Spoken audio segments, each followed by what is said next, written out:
എന്റെ കർത്താവ് എന്തുവാ ഞാൻ ഈ കാണുന്നത്? നല്ല ഡാർക്ക് പർപ്പിൾ കളറുള്ള ചെടി കേട്ടെന്ന് ഒടിച്ചു പറിച്ചിട്ടേക്കും. ഈ കഴിഞ്ഞ ഇലക്ഷന്റെ തലേ ദിവസം ഞാൻ അത്യാവശ്യമായിട്ട് ഒരു സ്ഥലത്ത് പോയിട്ട് വരുന്ന വഴി കണ്ട കാഴ്ചയാണ് കേട്ടോ ഇത്. ഇങ്ങനെ എന്തെങ്കിലും കണ്ടാല് പ്രത്യേകിച്ച് ആരോടും ചോദിക്കാനും നിൽക്കത്തില്ല, നാണോ മാനോ ഇല്ലാതെ ഞാനിങ്ങ് പോയി നുള്ളിപ്പറക്കി എടുക്കുവേ. അങ്ങനെ പർപ്പിൾ ഹാർട്ട് തൂക്കി ഞാൻ എന്റെ യാത്ര തുടരവേ അടുത്ത സ്ഥലത്ത് കണ്ടു ഫിലഡൻഡ്രോൺ. അനാഥപ്രദങ്ങളെ പോലെ ഇങ്ങനെ ചെടിയൊക്കെ വഴി കിടക്കുന്നത് കാണുന്നത് എനിക്ക് ഇഷ്ടവേ അല്ല. വീട്ടിൽ കൊണ്ടുവന്നിട്ട് ഇതിനെയൊക്കെ കൊല്ലാനാണെങ്കിലും വളർത്താനാണെങ്കിലും എന്തോ വഴിയിൽ ഇങ്ങനെ കിടക്കുന്നത് കാണുമ്പോൾ എടുത്തില്ലെങ്കിൽ എനിക്ക് എന്തോ മാനസികമായിട്ടൊരു സമ്മർദ്ദം അനുഭവപ്പെടും. സത്യത്തിൽ ഈ പ്ലാന്റ് ലവേഴ്സ് ഒക്കെ ഒന്ന് ചിന്തിച്ച് നോക്കിക്കുക. നഴ്സറിയിലൊക്കെ പോയിട്ട് നമ്മൾ ഈ ചെടി വാങ്ങിക്കുവാണെങ്കിൽ എത്ര രൂപ കൊടുക്കേണ്ടി വരും? ഏറ്റവും കുറഞ്ഞ ഒരു 200 റുപ്പീസ് എങ്കിലും നമ്മൾ കൊടുക്കണം. അങ്ങനെയൊക്കെ ചിന്തിക്കുമ്പോൾ ഇതിപ്പോ ലാഭമായല്ലോ. എന്റെ മാനസിക സന്തോഷത്തിന് വേണ്ടിയിട്ട് ഞാനിങ്ങനെ വഴിയിൽ നിന്ന് റെസ്ക്യൂ ചെയ്ത കുറെ ചെടികളുണ്ട് കേട്ടോ എന്റെ കയ്യിൽ. ആദ്യം കിട്ടിയ പർപ്പിൾ കളർ ചെടിക്ക് പിൻട്രസ്റ്റിൽ ഞാൻ നോക്കിയപ്പോൾ കണ്ട പേര് പർപ്പിൾ ഹാർട്ട് എന്നാണ്. വീട്ടിൽ വന്ന പാടെ ഞാൻ ഡ്രസ്സ് ഒന്നും ചേഞ്ച് ചെയ്തില്ല. അതിനു മുമ്പ് തന്നെ എന്തായാലും പർപ്പിൾ ഹാർട്ട് ഈ ഒരു പോട്ടിലോട്ട് നടാന്ന് വിചാരിച്ചു.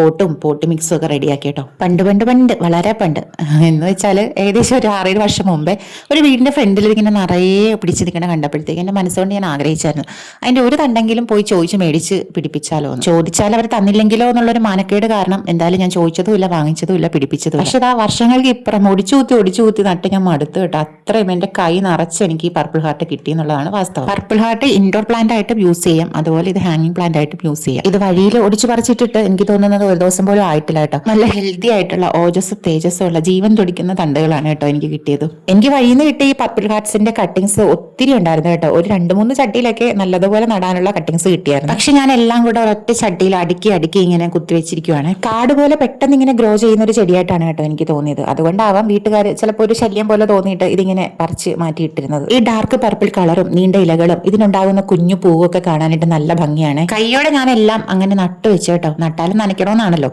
അങ്ങനെ നനച്ചും കണ്ട എങ്ങനെയുണ്ട്, നല്ല അടിപൊളിയല്ലേ കാണാനായിട്ട്. ദൈവമേ, ഈ ചെടി എന്റെ വീട്ടിൽ കാടുപോലെ പിടിക്കണേ. എങ്കിലും ഞാൻ എന്തായാലും വെട്ടിക്കളയത്തില്ല കേട്ടോ. കാടുപോലെ പിടിച്ചാലും ഞാൻ എന്തായാലും വെട്ടിക്കളയത്തൊന്നുമില്ല. ഞാൻ എന്നെ പോലുള്ള ഏതെങ്കിലും പ്ലാന്റ് ലവേഴ്സിന് ഇത് ഡൊണേറ്റ് ചെയ്യും, അല്ലെങ്കിൽ ഗിഫ്റ്റ് ചെയ്യും. ഫിലോഡൻഡ്രോൺ ഞാൻ എന്തായാലും വെള്ളത്തിൽ മുക്കി വെക്കാന്ന് വിചാരിച്ചു. ഞാൻ മണ്ണിൽ നടന്നില്ല. സന്ദർഭോചിതമായിട്ട് എന്റെ കയ്യിൽ ഒരു വൈറ്റ് പോട്ട് ഉണ്ടായിരുന്നു കേട്ടോ. ഇതിനകത്താണെങ്കിൽ നമുക്ക് വെള്ളം നിറച്ച് വെച്ചിട്ടുണ്ടെങ്കിൽ ചെടി ഇങ്ങനെ മുക്കി വെക്കാനായിട്ട് പറ്റും. എനിക്ക് ഒത്തിരി ഇഷ്ടപ്പെട്ടു ഈ പച്ച ഇലകളും വെള്ളപ്പോട്ടും. നല്ല കോമ്പിനേഷൻ. രാവിലെ തന്നെ അത്യാവശ്യമായിട്ട് ഒരു സ്ഥലത്ത് പോയിട്ട് വരുന്ന വഴിയാണ് ഈ പ്രക്രിയകളെല്ലാം നടന്നിരിക്കുന്നത്. അതുകൊണ്ട് തന്നെ ഞാൻ ക്ഷീണിതയാണ്. ക്ഷീണം കൂടുമ്പോഴത്തേക്ക് നട്ടുച്ച നേരമാണെങ്കിലും എനിക്കൊരു ചായ കുടിക്കാം. ചായ കുടിച്ചിട്ട് എനിക്ക് വേറൊരു സ്ഥലത്തോട്ടുകൂടെ മൂവ് ചെയ്യാനുണ്ട്. അപ്പൊ ഇന്നത്തെ വീഡിയോ ഇത്രയേ ഉള്ളൂ. അടുത്ത വീഡിയോയിൽ വീണ്ടും കാണാവേ. പിന്നെ നമ്മുടെ ചാനലും വീഡിയോസ് ഒക്കെ ഇഷ്ടപ്പെട്ടാലും സബ്സ്ക്രൈബ് ചെയ്ത് സപ്പോർട്ട് ചെയ്യാൻ, ലൈക്ക് ചെയ്യാനും മറക്കരുത്.